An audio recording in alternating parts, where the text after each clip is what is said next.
Here we go. All right, so let's go over these answers up on the board. What is going on with this one?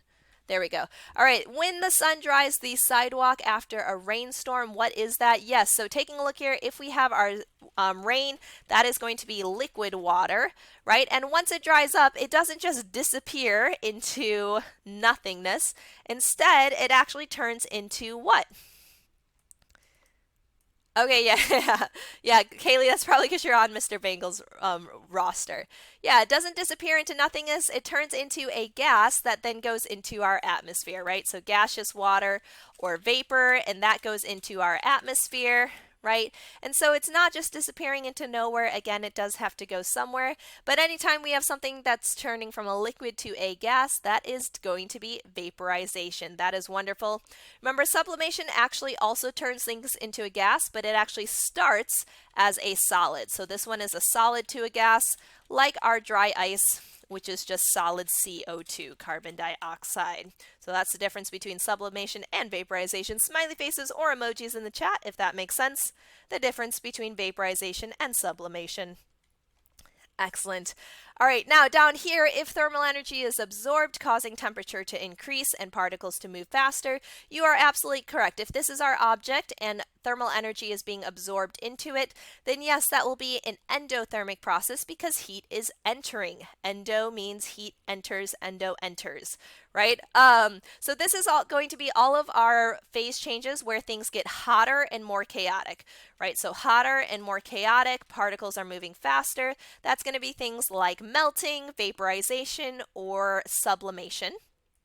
Whereas on the other hand, exothermic processes are where we get colder, and we get less motion, right? The particles move less. That's going to be things that are like, yes, the very cold ones, right, Jasmine? So freezing, condensation, or deposition, like frost on a leaf. Excellent. All right, please make sure this is a reminder, as always, that you have your notes open and ready to go. Remember that you can always get notes credit no matter what time of the day you do notes credit or what time of the trimester you do notes credit. But the only way to get attendance, to get the double whammy of notes and attendance, is to do the notes during class. So make sure if you want your attendance that you are doing the notes during class. We check the timestamp. We check that you pass them during class. Okay, so again, if you can always get notes credit, but if you want the double whammy, make sure that you do the notes during class for attendance. All right, this is a reminder. Please do not share contact info. Please participate often and well and behave appropriately. Please remember that these are being recorded. We are on day 7 out of 60. We are on our last content lesson of unit number 1. Crazy. Finishing up unit number 1 already. So we're going to talk about matter and energy today and complete the 1F notes. Taking a look here though, really important, tomorrow you have your Unit 1 food project, another work day on it. So last Thursday you had a work day on it where we uploaded the help video that went by slides. I know, it goes by so fast. And the class also just goes by so fast in general, right? So our last week's help video went over slides 1 through 8, and then tomorrow's help video will go over the remaining slides. Of your Unit 1 project. So remember, all of that's in your grades tab. It has the template that you need to use for your project, either the Google Slides version or the PowerPoint version. And then the video goes over how do you open the template, how do you do the template for slides 1 through 8. And again, tomorrow's recording will go over the remaining slides. Please go ahead and give me a green check or an orange X if that makes sense. Green check, orange X if you understand that. Beautiful. There is a set number of slides already in the template. So you just need to download the template. I think it's 18 slides in total, but don't make your own slides. You have to actually download the template. Okay, great question.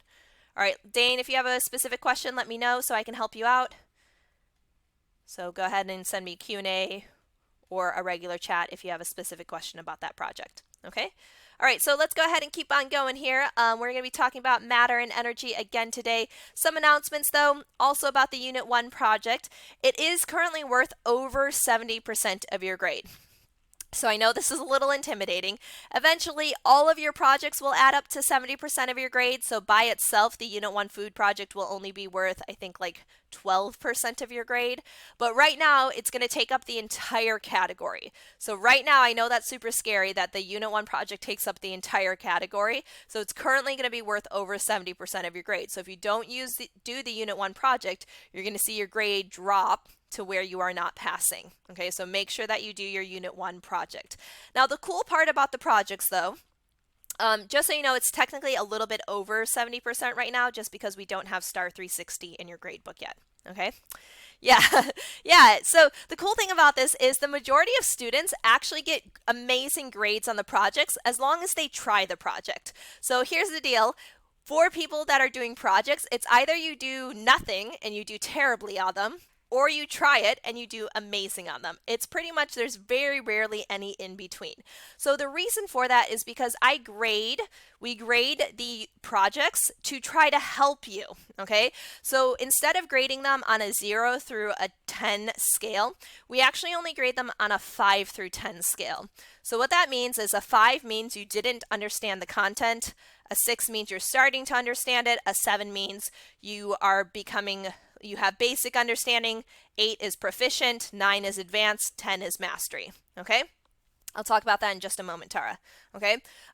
So what that means is this is to your benefit, okay? So as long as you try on the project, it's really hard to do badly on them. So the majority of my students who try on them, even if they don't get everything right, all right, they still often usually get A's on them. And if not an A, then almost always a B on them, okay? So it's really, really easy to do well on your projects as long as you try on your projects. So what I mean by that is it's graded on a 5 through 10 scale as long as you provide a valid attempt.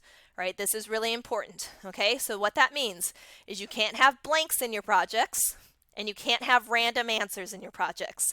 It has to be very, very clear that you actually watch the recording that goes over every slide, every step, and also gives you a lot of the answers, okay? So if in the recording I give you an answer for something and I don't see that in your slide, that tells me that you weren't actually following the recording, okay? Yeah, we have a project, the food project. You had a recording that started it last Thursday, but if you haven't started it yet, everything's in your grades tab. Grades tab. Okay. All right. So here's the deal. All right. So technically, I know it's due tomorrow at 4 p.m. Don't freak out though. I don't actually zero them out until next week. So you do actually have a grace period. Feel free to work on them over the weekend if you don't have time to finish it tomorrow. Smiley faces, emojis in the chat box if that makes sense. Okay, so I do always give a grace period for the projects. I won't zero them out right away. I'll zero them out next week. So you have some time to make sure it gets done correctly. Because again, I want a good attempt. I don't want blanks. I don't want random answers. Okay, I also have office hours tomorrow. So if you want to come to office hours and talk about your specific project, your specific food that you chose for your project, please come to those office hours. I'm really lonely during office hours. So if you want to come and work with me, that'll make me happy. You can also see that we have another teacher joining us today. So we have Mr. Bangle, who is subbing for the previous teacher. Here's his contact information up here, and I'm going to go ahead and let him introduce himself. So hello everyone, my name is Mr. Bangle, if you don't know already, and I'm just going to be here subbing for your previous teacher until June 15th. I'm super excited to be working with you guys. Science is awesome. Science is my passion. I'm super high energy. Right now today, Mrs. Larkin is going to take the lead in terms of going over the slides for today, and then after Thursday, when we come back on Friday for our last live session of the week, I will take the lead and teach you guys actually your first lesson of Unit 2, which is going to be really interesting because I really like the unit when we get into like atoms and little small parts of matter. So I think it'll be really fun and exciting. I'm happy to be here. You can't hear anyone? What? Now I can. Oh, sorry. Yeah, I wasn't. I was muted. All right. Yeah, so Shane, don't panic. Again, just take a look today if you can at the recording that I posted last Thursday from the grades tab and start it. All right, the slides 1 through 8. It's really short. just to start. It's like 20 minutes. And then go ahead and tomorrow, when tomorrow's recording gets uploaded, make sure you start working on the rest of the project. Okay, so don't panic. You still have plenty of time. Again, I'm not going to zero it out right away tomorrow. You still have a few days to make sure that you're working on it. And come to office hours tomorrow if you want step-by-step help, okay? All right, yeah. Yeah, no, um, that's not when school ends. That's when I leave. That's that's when I'm here till. School does not end June 15th, just to no, clarify. school ends on June 9th, I think. Yeah. Yeah, yeah. So I'm Um, carrying over till the summer, I believe, is yeah. how that is happening. Yeah, perfect. Yeah, don't forget for your picture for your meal, make sure that you take a that you write your name next to it before you take a picture, just so that I know it's actually your picture. Alexis, because I see you in the chat. Perfect. All right, everyone, let's go ahead and keep on moving here. This is a reminder, this is our objective for today, that we're going to talk about conservation of matter and energy, talk about thermal energy, heat of fusion, and heat of vaporization, and talk about what happens to thermal energy in a single state versus what's happening when there is actually a phase change. So at this point, if you don't already, which I see about 10 of you have already opened it up, go ahead and open up your notes and raise your hand. Again, there are two links. One will work, one won't. Try both. Otherwise, you can always get to it from your grades tab, your content tab, your plan tab, or your announcements. Cool beans. All right, let's go ahead and get started here. So we are going to learn about a new topic today, conservation of matter and energy. The reason we're going to talk about this right now is it's going to eventually connect back to what we talked about with our phase changes. So let's go ahead and talk about this conservation of matter and energy. What do you think of when you hear the word conserve? Tell me in the chat box, what is a synonym, which in English means another word that means something similar to conserve? Tell me in the chat box a synonym or another word that means conserve. No worries, Jaden. Thanks for letting me know. If you're good at Googling, you can also Google it really fast. What does conserve mean? Why can't you see your class? I don't know what you mean. If you want to email me with a picture or text me, I can try to help you. All right. Yeah, so it can mean to preserve, or another way to think about it is to save. Smiley faces or emojis or yeses in the chat if that makes sense. All right. The word conserve means to preserve or to save. Excellent. All right. So when you think of conservation of matter and energy, then you should think of matter and energy are being saved. So breaking that down even further, matter and energy cannot just mysteriously appear and disappear in the universe. The total amount of matter and energy in our universe is fixed. It never changes. Okay? Now, that might be a little bit weird to think about because matter and energy can change forms. But again, the total amount, the total quantity, can't change. So let me talk a little bit about what that means. Oh, that's delicious, Destiny. When matter changes forms, okay, which again, it can change forms, there's no increase or decrease in the amount of actual matter. So take a look here. You can see hydrogen here, 4 hydrogen atoms, and you can see oxygen here, 2 oxygen atoms. These will react to change forms, so they change into water. Okay. However, you can see this water still has the same amount of atoms. It still has 4 hydrogens and 2 oxygens, right? So we can see those same 2 oxygens are still there. So even though it's in a different form, it went from gaseous hydrogen, gaseous oxygen to liquid water. Even though it's a different form, the total amount is still identical. Go ahead, give me a green check, orange check if that's beginning to make sense. Okay, so amounts does not change, but forms can. Okay, for energy and matter, amount can not change, but forms can. Awesome. Yeah, you can do a cup of soup. Absolutely. That's something that gets heated. You can do devil's food cake. Yeah, delicious. I'm excited for that picture. Yeah, you can do ramen. Perfect. Great ideas, everyone. Yeah, you can do mac and cheese. It can be as easy or as complex as you want it. So it's your chance to be creative if you really enjoy cooking. Cool. All right, same thing with energy. Energy can neither be created nor destroyed. All right, matter and energy, they cannot be created, cannot be destroyed in our universe, but they can still change forms. So energy can be converted or changed into a different form, or it can be transferred to a different location. So an example here is electricity, which is electrical energy, can be changed through a light bulb into heat, which is thermal energy, and light, which is radiant energy. So again, we see changing energy all around us, but again, the total amount in our universe will still be the same. No worries, Ameza. I'm glad you were able to make it in. Yeah, chicken nuggets is a great idea too. Excellent. All right, so let's go ahead and take a look at another example.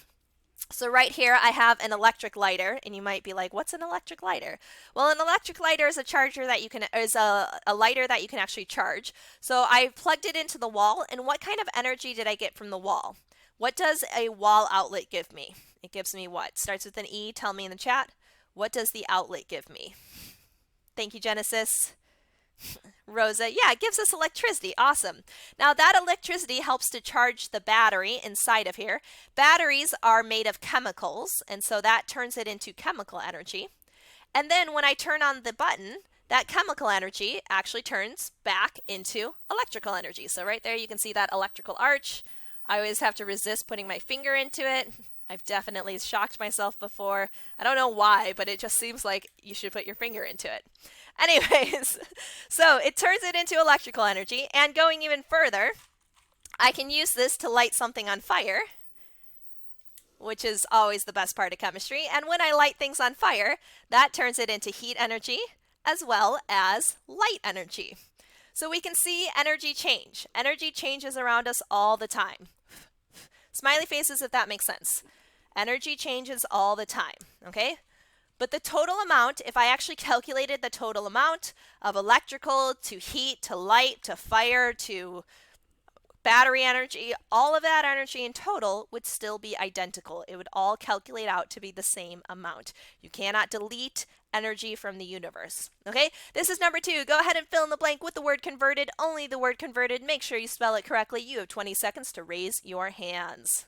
So let's go ahead and talk a little bit about this. So the unit for energy is joules. All right, so again, the total amount of calculated energy in our universe will always stay the same amount of joules. And we can actually prove this with an example here of potential and kinetic energy in a ski slope. Okay, so potential energy is the amount of energy that is the energy that you have that is stored due to your height. Okay. So this means how high you are above the ground. It's the potential that you have in order to fall. Smiley faces emojis in the chat box if that makes sense. It is the energy that you have, the ability that you have to fall. Okay? Now, kinetic energy, on the other hand, we learned yesterday, kinetic energy is the energy due to motion. So once you're in motion, you now have kinetic energy.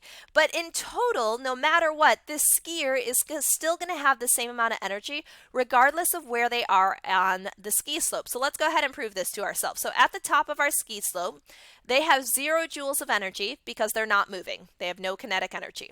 However, they have 50,000 joules of potential energy because they're really high up. They have a lot of potential to fall. Let's go ahead and add those together in the chat box. 0 plus 50,000 gives me what? 0 plus 50,000 gives me how many joules? Tell me in the chat. Thank you, Alexis.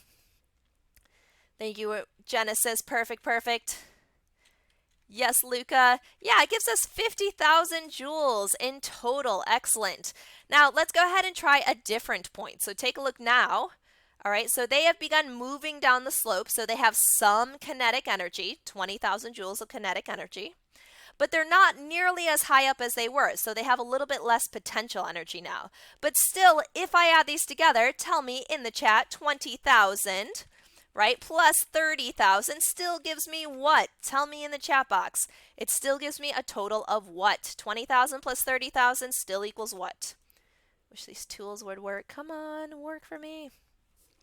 Yeah, it's still going to give us 50,000. Excellent. Sorry, my tools are being all wonky right now. Yeah, it's going to equal 50,000 joules. Still perfect. And this is true at every other place, right? So right here and right here and right here, if you add up their kinetic and potential energy at every point, it always equals 50,000 joules. So the point here is that no matter what, energy can change, but the total stays the same, right? We see it changing from kinetic to potential and back again, but the total is remaining the same. Green checks, orange X's, if that makes a little bit more sense now that you've seen that example.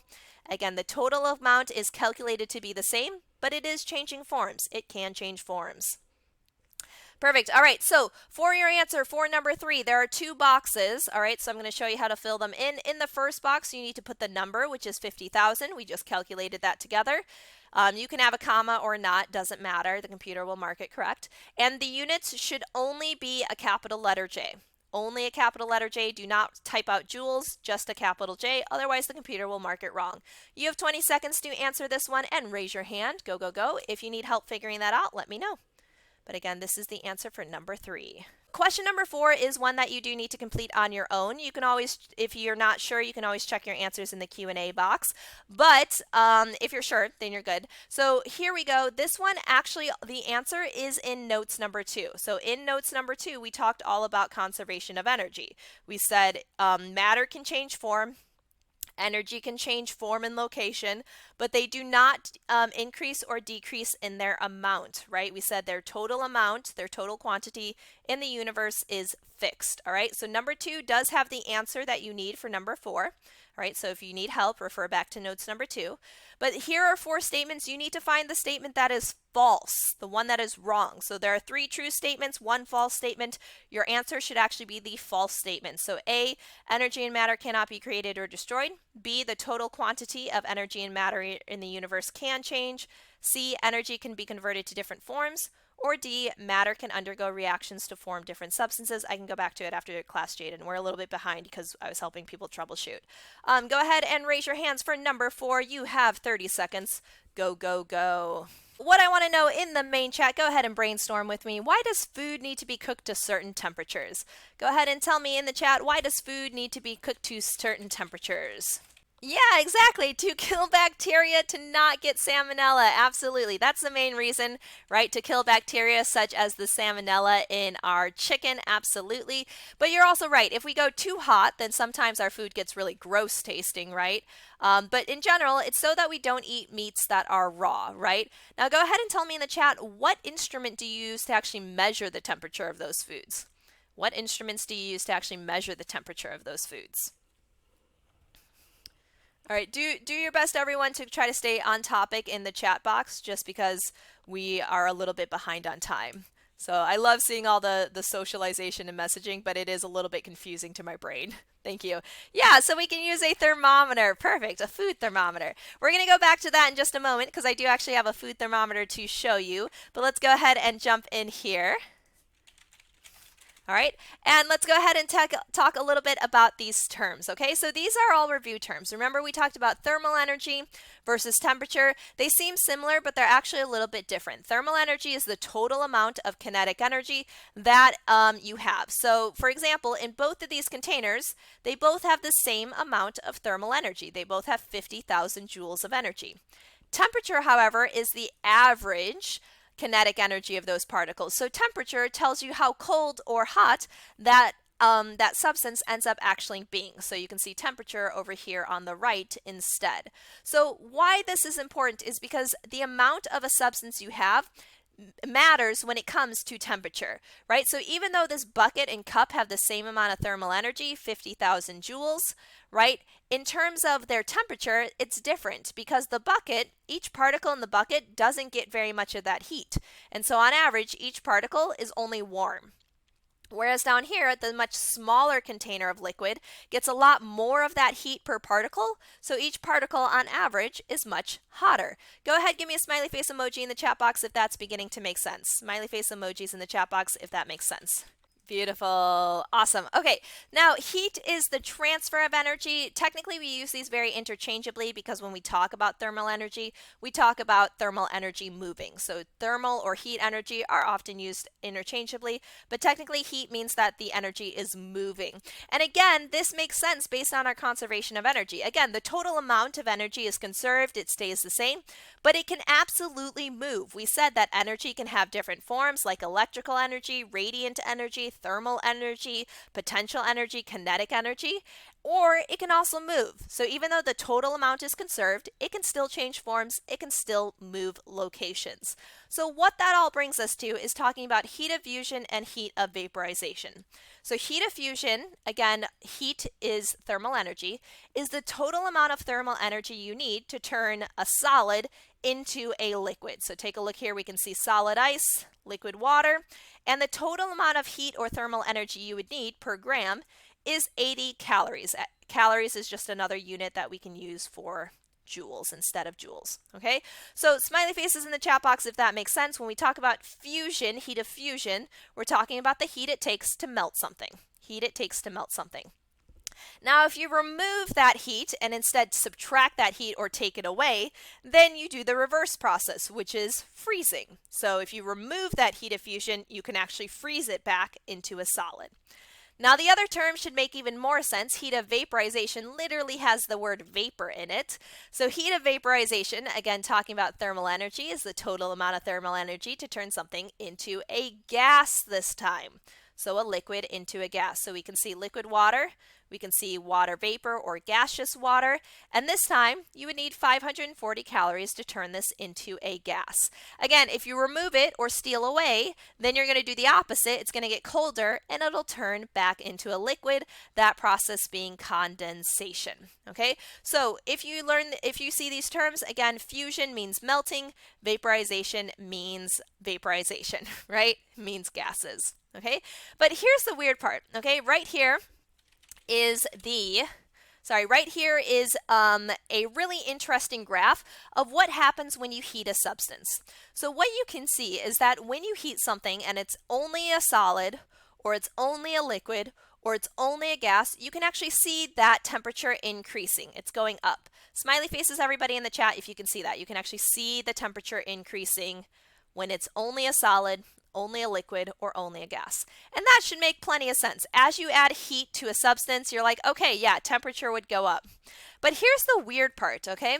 When you are in a phase change, like during melting or boiling, during these points, your temperature actually stays the same. This line is flat. So when you have two phases at the same time, such as during melting, you have solid ice and liquid water. At the same time, these are going to, the temperature will not change. All of that thermal energy will only be used to move the particles away from each other and begin to turn it into a liquid, but the actual temperature of it will always stay the same. Same thing with boiling. It'll be used to move the particles away from each other and start turning them into steam, but the actual temperature will always be the same. The only time in which temperature increases is when you're in a single phase, like only a solid, only a liquid, or only a gas, because then that thermal energy can start to speed up the particles, which is temperature. It increases temperature. This is number 5 and number 6. Go ahead and take 30 seconds to fill in those blanks. Go, go, go. I apologize. I am moving a little bit quicker because we are a little bit out of time from some of the troubleshooting I was doing earlier. So 20 seconds. Go ahead and raise your hands for number 5 and number 6. This brings us back to our food thermometer. So a food thermometer can be used to measure the temperature of food and make sure it's safe. But what if your thermometer is wrong? If your thermometer is wrong, does it help keep you from being sick? Tell me in the chat box. If your thermometer is wrong, will it help you to keep you from getting sick? No. So we need to make sure our thermometers are correct. And the best way to make sure that your thermometers are correct are actually to use this concept that when you have two phases at the same time, such as during melting, when you have both a solid and a liquid, the temperature should always be the same. So when I have solid and liquid ice together, for example, or solid ice and liquid water together, the temperature is always 0 degrees freezing. So if I stick a thermometer into ice water, which is ice and water together, all right, which I have right here, okay, you can see that my temperature rapidly drops, all right, and if I leave it in here, it'll eventually drop down to about 1 degree. So my thermometer is off by like 1 degree here. All right, and it does take a little bit of time to calibrate, but it will eventually drop down to 1 degree. If it does not drop down to around 0 degrees, your thermometer is wrong, and you need to make sure to either get a new thermometer or calibrate your thermometer using the instructions on how to calibrate it.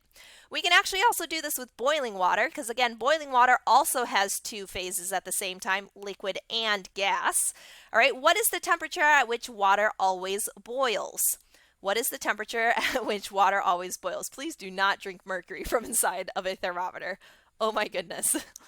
Tell me in the chat box again. The Celsius scale is based on freezing and boiling water. So freezing water is always 0 degrees Celsius. What is boiling water always? 100. There we go. Yes, Alexis, it's always 100 degrees Celsius. All right. So same thing. Whenever water boils, if you have both the liquid and the gas, 2 phases at the same time, temperature will always remain the same. All right. So we can use this to calibrate our thermometers. So again, this is the weird part. When you are in a phase change and you have 2 phases at the same time, temperature always remains the same. It's always 0 degrees when melting, when you have both a solid and a liquid at the same time. It's always 100 degrees when it's boiling. You have both a liquid and a gas at the same time. The only time that temperature increases is when you have a single phase. Go ahead and give me a green check, orange checks if that's beginning to make sense. Again, so boiling is always 100 degrees Celsius. There we go. Perfect. All right, go ahead and match these up for me up on the board. Again, work quickly. I apologize. We are out of time here, so work really, really fast so that I can show you our final notes questions. So what happens in a phase change when there are 2 states at the same time, such as with our thermometer, melting and boiling? Melting and boiling, what was always happening with that temperature? All right. What is happening during a single phase? So only a liquid, only a gas, only a solid. And what is the heat of fusion? What is the heat of vaporization? Again, vaporization, you can see the word vapor in it. Okay. All right, going to go ahead and pause these. Looks like our heat of fusion, heat of vaporization, we were very confident with, and those are correct. We were less confident about phase changes and single phases, which makes sense because we also did not get those correct. Remember, taking a look at our graph, during a phase change, this temperature, is it increasing or staying the same? During a phase change, is this temperature increasing or staying the same? Tell me in the chat. Yeah, it's always staying the same. So again, the correct answer here is actually that during a phase change, when you have 2 states at the same time, it does not increase temperature. Does not increase temperature. Smiley faces, emojis, if that makes sense. During melting and boiling, the temperature always remains the same, which is why it's so useful for calibrating our thermometers. All right, that's the weird phenomena about temperature. All right, this is number 7. Go ahead and take 30 seconds to answer that and raise your hand so I know I can move on. Again, work quickly so that I can go ahead and dismiss everybody. Don't forget to answer that last question saying that you will work on your project tomorrow. Thank you so much, everyone. Have a wonderful day. I will see you back live on Friday. Again, don't forget to watch the recording to work on your project tomorrow.